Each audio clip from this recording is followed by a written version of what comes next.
Dinagsa ng mga tao ang Cubao Bus Terminal para lumuwas at umuwi sa kanilang probinsya ngayong Holy Week. Isa si Tatay Rodrigo Antulo sa mga Pinoy sa mga luluwas ng Maynila ngayong Holy Week. Ayon kay Tatay Rodrigo, alas 6 pa lang ng umaga naghihintay na sila ng bus na kanilang sasakyan. Ngunit ayon sa dispatcher na nakausap niya, alas 3 pa raw ng hapon sila makakaalis at nakahanda naman daw silang maghintay. Hindi ko lang alam kung kailan, oras kami alis. Pero ang sabi sa amin nung baka abutin kami ng mga alas 3 pa. Pero darating naman yung ang bus O hindi nga lang matyak kung ano oras.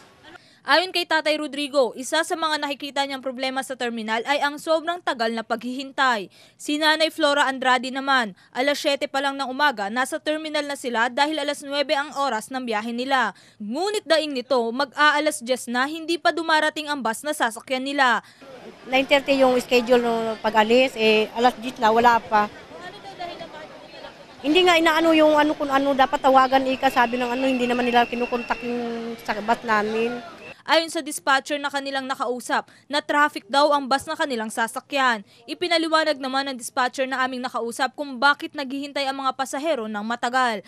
Check up namin yung mga bus namin para walang problema sa daan pag umalis na. Kaya medyo nadidelay yung bus namin. Oo, nakapaliwanag namin. Yung iba naman kasi hindi makaintindi yung iba. Pero ganoon sinasabi namin na para sure lang ang biyahe, kailangan check upin yung mga bus.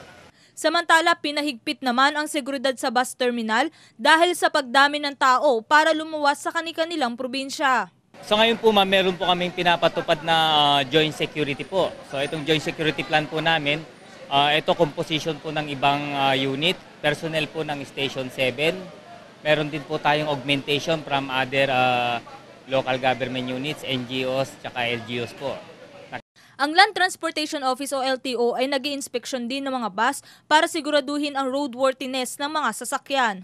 Isa ang bus na ito sa nahuli ng LTO ngayong araw dahil sa paggamit ng expired na improvised plate number. Sa authorization ng improvised plate, kailangan ipa-follow up din nila to. Actually, lang naman to, may authorization naman sila. Ang lang nito, yung pag-i-issue ng plaka para malagyan na sila ng original na plaka. Okay, pero sila makakabiyahe naman sila? Oo, kasi minor lang naman yun. Tinatanong namin yan sa ma'am, sa liaison namin. Nila kanina. May i-renew lang yan . Ayon sa PNP, wala pang naitatalang mga insidente ngayong araw. Siniguro rin nito ang seguridad ng mga biyahero ngayong Semana Santa. Opo, pinapaunan na po namin na ipinagbabawal po unang-una yung deadly weapons. Mga kutsilyo, baril o ano pang matatalas na bagay na po pwedeng gamitin sa masama. Ganon din po, bawal din po ang explosive, mga explosive device. Bawal po ang mga kerosene, mga ganyan po. Bawal din po ang droga. Baka may mga pupuslit po ng mga drugs, paraphernalia. So alam po natin yung bawal, so maging aware po tayo dyan. Ako po ang inyong kaibigan, Maan Primero para sa Newsline.